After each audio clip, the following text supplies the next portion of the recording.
What a great lady. So we just got a text We message just got here something that says, well, and it's kind of funny because, we've talked about the track prep and how it's been less than stellar with everything that's happened, all the weather, and, they've been up against a lot. We're going to have to do the hot pit on the G60s tonight, well, aren't we? And if anybody wants to call in on the hot pit, hey, we'll give you the number. It's 503-862-3478. Feel free when we tell you to call in. We'll open that phone line up here in a little while, but, this is the thing. So the track prep just magically improves 1,000% once the sprints show up. I don't know if it's got anything to do with that. I wasn't saying that. No. I know you weren't, but and this is the thing. A lot of people are frustrated with the track prep and the way the racetracks we've had this year. I understand that. If I'm a driver, I'd be upset too with, we've seen some tore up stuff, drive lines, rough and rough. A lot of that goes back to Mother Nature. Absolutely. Early in the season, we saw racetracks Absolutely. that I don't know, even the best of the best could have made a great racetrack. Yeah. There's too much moisture. Just you can't work with it. You can't get it out of there. Right, and that's been the Can't get issue. rid of it. That's been Right. the issue up until just 2 weeks ago. Now we've had 26 days of no rain. Right, and that's the thing is up until about 2 weeks ago, we finally got a lot of the moisture out. But when that happened, the track went dry and flaked off the top. Right. What happened? We had to stop the program, get the track prep out there. I would not. I'm certainly not putting anybody down. I'm certainly not saying that I'm an expert and that I could do it. I'll be the first to admit I wouldn't have a clue on how to prep a racetrack. I'm just saying historically what I've seen, what I've learned being on race cars. It's been a tough year for everybody. It's easy to sit in the grandstands or the tower or whatever and go, well, this is what I do. Anybody can do that. And people do that. Mm-hmm. We're all guilty of it, I think. Right. Well, but I posted a thing on Facebook I don't know, maybe not even a week ago, about all that goes in, all the track promoter has to do, to get his track ready each and every week. There's so much that goes into it with the vendors and just track prep, et cetera, et cetera. There's so much to do. For sometimes, like on with the weather marginal, a lot of people don't show up. A lot of spectators don't show up. Drivers don't show up. Mm-hmm. And the purses are still the same, and that comes out of pocket. There's so much that goes into that, and so little reward. And everybody's always looking to the negative of what's going on at the track. That's the easy thing to do. That's the easiest thing to do. But the article that I posted on Facebook really made me step back and look at myself for critiquing, because there's not enough reward in what Jerry Schramm and his staff does out there. Those guys really work their tails off for very little. And they deserve more credit. I don't know where I'm going with that. Help me out. Now I'm listening, and you're right. It is a very hard job. I don't know. There's a lot of elements that go into putting a whole program together. Well, when you could do like Portland Speedway, shut it down, and they wanted to put condos in there and couldn't because the soil was so saturated with fuels and oils. Right. Blah blah blah. If he sold that property and put apartment buildings out there, he'd make 10 times the amount of money. And he's actually making the effort all throughout the week to get everything in line to put on a race for the fans and the drivers as well, to have a race every weekend for all of us, our racing community, to come together as a racing family that we are. And it doesn't get enough appreciation, in my mind. Well, and that's I think when you're the owner promoter, that's kind of the... It comes with the territory. I think that's a nationwide thing. Really, Yeah. Because you're going to have people that love you, and you're going to have the people that just don't, because you can't do anything right.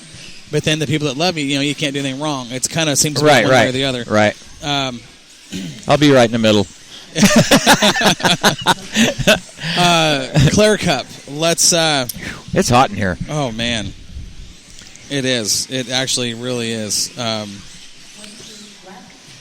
It's been an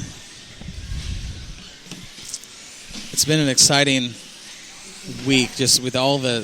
For me, it was just the week of Claire Cup is always a big week, before and after, because, the memories. Steve Moore sharing some memories out there about when him and Andrea got married at the racetrack. And, we had Hadley Lovall shared a story with us about when Claire had his stroke and he was sick and trying to recover, and Hadley was driving down I-5 and was actually, close to the racetrack, I guess, and he just thought, hey, I'll give Claire a call, and he called Claire, and Claire was out in the yard, doing some work around the track, whatever, and said he had a 1-hour conversation, uninterrupted, just talking with Claire about racing in the old days and this and that, and Hadley said, what a special moment that was for him. That was late. It was shortly before Claire passed. That conversation took place. Hadley's been around Willamette Speedway forever. Oh, yeah, a long time. He's like a fixture there. Kind of. Yeah. And Frank Saucy, sharing the story of, Claire never losing his sense of humor, even through all the bad, how after he had his stroke, Claire was a very tough man. And he did say that when he saw Claire, he says, hey, Claire, how you doing? What's going on? Now, who's this? Frank Saucy. Okay. So he says, Claire, this is shortly after, Claire had the stroke and was on the mend, and he says, hey, Claire, how you doing? And Claire says, he looks at Frank Saucy and looks at him and points, and he says, sometimes I forget who my wife is, but I know who you are. And you can just see Claire. Yeah. You can just see Claire doing it. And, it was typical Claire and his sense of humor. And I really, for me, that night of racing at Willamette Speedway for Claire was just a good night with, a lot of tears, a lot of smiles, a lot of laughter. I think we had a great racing program that night. Once we got into racing, now we did have to stop. We got our first round of qualifying in, and we had to stop because track conditions and trying to get this place figured out. Now, turns 3 and 4 started chunking up, started flaking up, and that was the sportsman drivers that were the first out to qualify that night. They came off the track. People are watching. They said, hey, look, this isn't good. This track it's doing what it's doing. They said they're having a hard time with it. It was saying that a lot of guys were saying that it was unsafe. So Jerry and his crew got out the big equipment, got out the water truck, went to work, and actually put together what ended up being a fairly decent track, given what they had to work with. Now, there was a lot of dust. There was a lot of dust, which even up in the Moxie Tower looking down to turns 3 and 4 kind of made it hard for us to do what we had to do looking down on the race. But I think what could have been and what was a lot, it ended up being okay. Yeah. Ended up being all right.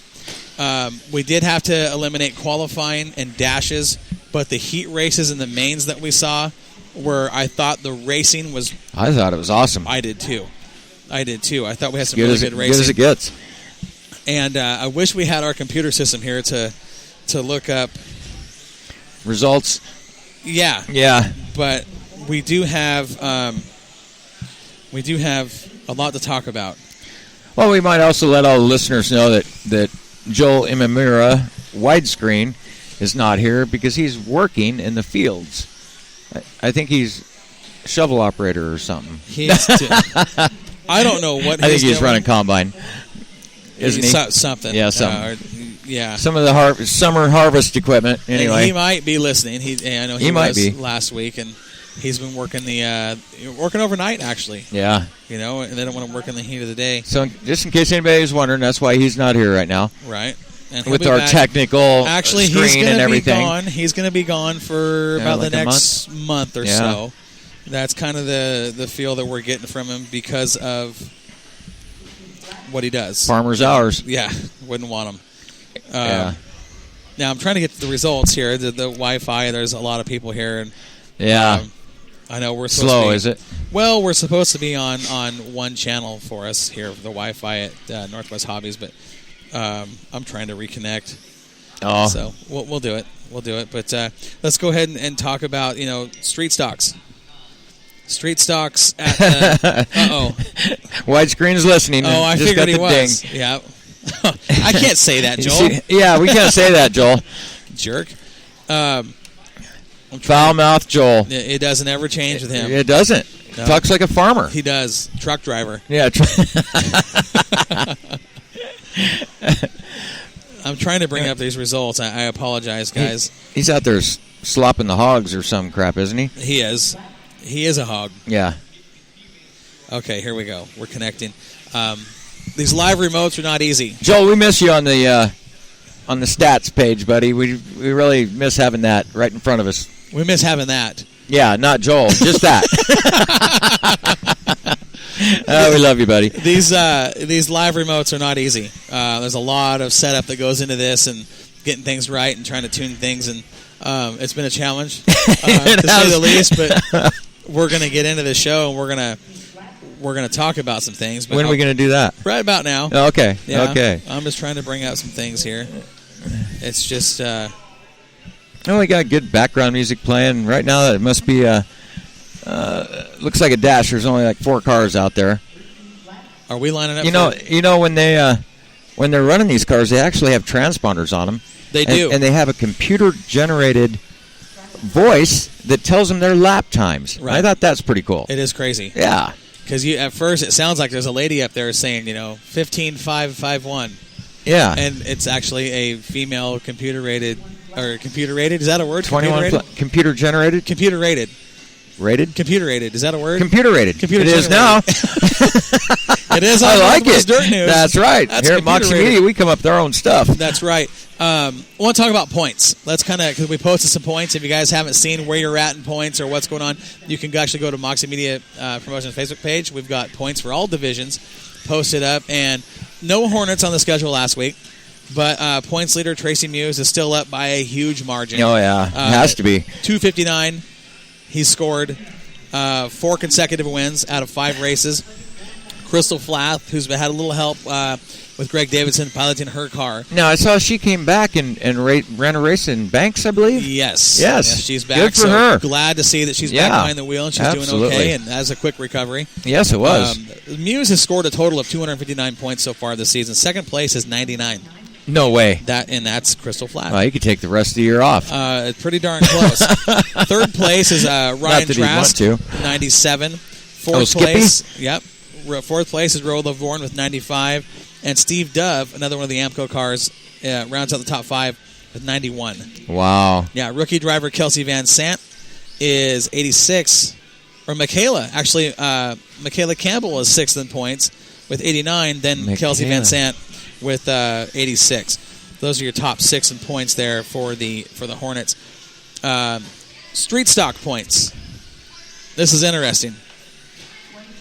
Points leader with 274 points is Jody Tanner.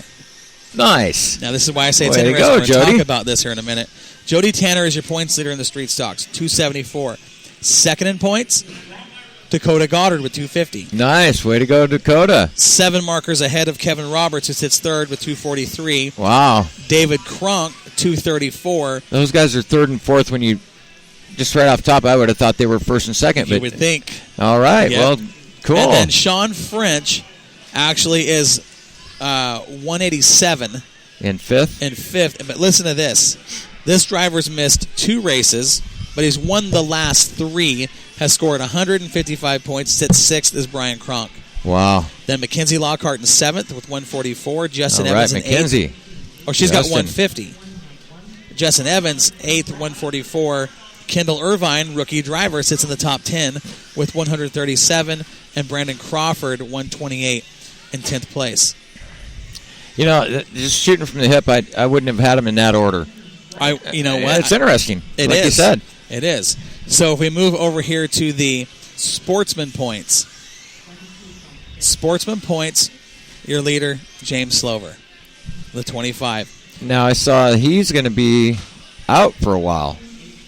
Was it James or Chad? Talk to me, Goose. I don't know what you're talking about. All right, well, let's move on and continue where you're at, and I'll James try to find Slover, it. 3 wins on the season. Okay. He won races 3, 4, and 6. Total of 302 points.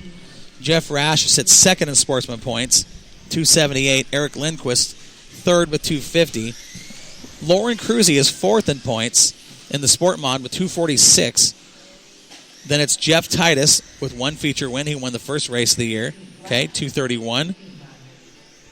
Clyde Rude, 6th, 218. Jody Tanner, 7th in sportsman points with the same car he's leading the street stocks with. He has scored 202 points. Ryan Emery, 193 in 8th. Casey Rhodes, 167 in 9th. And rounding out the top 10 is Glenn Hackney with 161. Those are your top 10. And